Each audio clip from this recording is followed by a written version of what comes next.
নমস্কার বন্ধুরা, ফিরে আসলাম নতুন একটি ভিডিও নিয়ে। বাঙালি প্রিয় ধনেপাতার চপ বানিয়ে দেখাবো ঘরে থাকা মাত্র কিছু উপকরণ দিয়েই। দোকানের মতো মুচমুচে ক্রিস্পি ধনেপাতার চপ কি করে বানায় আজকে আমি ওটাই তোমাদের সঙ্গে শেয়ার করব।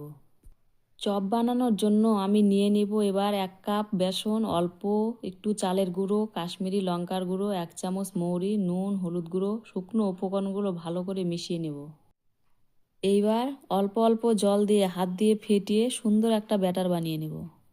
উনানে কড়াই বসিয়ে তেল দিয়ে দেব।